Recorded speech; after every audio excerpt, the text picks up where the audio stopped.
జనగామ జిల్లాలోని చీటకోడూరు రిజర్వాయర్ను ఎమ్మెల్యే పల్లా రాజేశ్వరరెడ్డి సందర్శించారు. జనగామకు త్రాగు సాగునీరు అందించే చీటకోడూరు రిజర్వాయర్లో నీళ్లు లేక ఫుట్బాల్స్ తేలుతున్నాయని ఎమ్మెల్యే మండిపడ్డారు.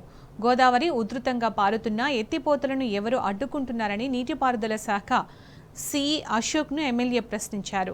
సిఈ అశోక్ నిర్లక్ష్య సమాధానంపై ఎమ్మెల్యే ఆగ్రహం వ్యక్తం చేశారు.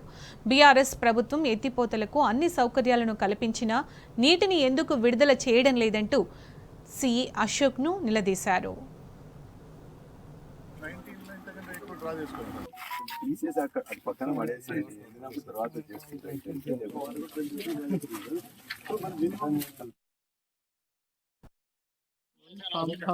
నమస్తే అశోక్ గారు, బాగున్నారా? మాకు రెండు విషయాలు. ఒకటి, జనగామకు మంచినీళ్ళు వచ్చే దాంట్లో ఇది మొత్తం కూడా ఇప్పుడు ఫుట్బాల్ మొత్తం కూడా తేలినాయి. రెండో మూడో ఎన్ని ఉన్నాయని కూడా వీళ్ళకి స్పష్టత లేదు. ఉన్న దాంట్లో రెండింటిలో ఒకటి తేలింది, ఒకటి మాత్రమే ఉన్నది. వాటర్ ఎప్పుడైనా బంద్ కావచ్చు, 2 రోజులకా 3 రోజులకా 4 రోజులకా ఎవరికి కూడా స్పష్టమైన ఐడియా లేదు. First thing. రెండోది, ఇమ్మీడియట్గా మీరు అశ్వరాపల్లి నుంచి వెళ్ళి నీళ్లు మంచినీళ్ళ కోసం ఇమ్మీడియట్గా వదలాలి. వదలడానికి మీరు చేయాల్సిన దాంట్లో ఫస్ట్ ఆర్ఎస్ గన్పూర్కి 2వ పంపు ఆన్ చేయాలి. ధర్మసాగర్ నుంచి వెళ్ళి ఆర్ఎస్ గన్పూర్కి 2వ పంపు మీరు ఆన్ చేస్తే ఆర్ఎస్ గన్పూర్ నుంచి వెళ్ళి అశ్వరాపల్లికి వస్తే, అశ్వరాపల్లి నుంచి వెళ్ళి మాకు హెడ్ గెయిన్ అయితే మళ్ళీ 3-4 రోజుల్లో మాకు నీళ్ళు వస్తాయి. ఇది ప్రియారిటీ, ఫస్ట్ ప్రియారిటీ. నీళ్ళు అనేది ఇక్కడ ఉన్న దాంట్లో మిగిలిపోయిన నీళ్ళు కూడా మొత్తం బురద నీళ్ళు ఉన్నాయి, మొత్తం గ్రీన్ వాటర్ బురద నీళ్ళు ఉన్నాయి. మా రిక్వెస్ట్, ఇమ్మీడియట్గా మీరు ఇవాళ 2nd పంప్ ఆన్ చేయడం. రెండోది, ఈ యొక్క గ్రావిటీ కెనాల్లో ఉండే మొత్తం చెత్త ఏదైతే ఉన్నదో, మొత్తం బుషెస్ ఉన్నాయో, ముళ్ళ కంపలు ఉన్నాయో, వాటిని కూడా తొలగించాలి. ఈ రెండు మీరు ఇరిగేషన్ డిపార్ట్మెంట్ తీసుకుంటే, మేము ఇక్కడ ఉన్నదంతే ఉన్నట్లయితే మున్సిపాలిటీ నుంచి వెళ్ళి చేసుకుంటాం. ఒకటి. రెండో అంశం, తపాస్పల్లి కానీ బొమ్మకల్లు కానీ గండిరామారం కానీ మొత్తం కూడా దాని కింద ఉన్న ఆయకట్లో 40% కూడా నాట్లు వేయలే. నార్లన్నీ ముదిరిపోతున్నాయి. గోదావరిలో నీళ్లున్నాయి, మోటార్లు బ్రహ్మాండం పనిచేస్తున్నాయి. మీరు చేద్దామని మీకు ఉన్నా కూడా మరి ఎందుకు మిమ్మల్ని ఎవరు ఆపుతున్నారు, ఎందుకు ఆపుతున్నారో అర్థం కావట్లేదు.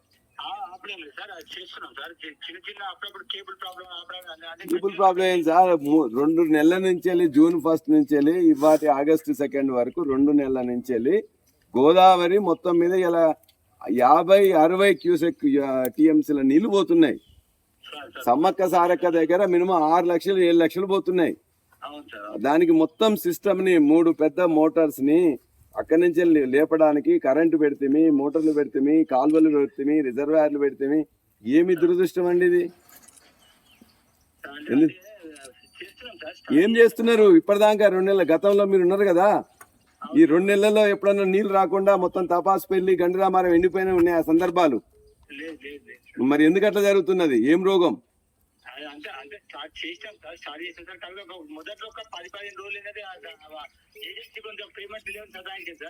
అవన్నీ ఉంటాయండి. రైతులు మొత్తం కూడా ఏజెన్సీ పేమెంట్ రాలేదు, ఆ చిన్న కేబుల్ పోయింది, లేకపోతే వాళ్ళ పర్మిషన్, ఇవన్నీ రీజన్సా?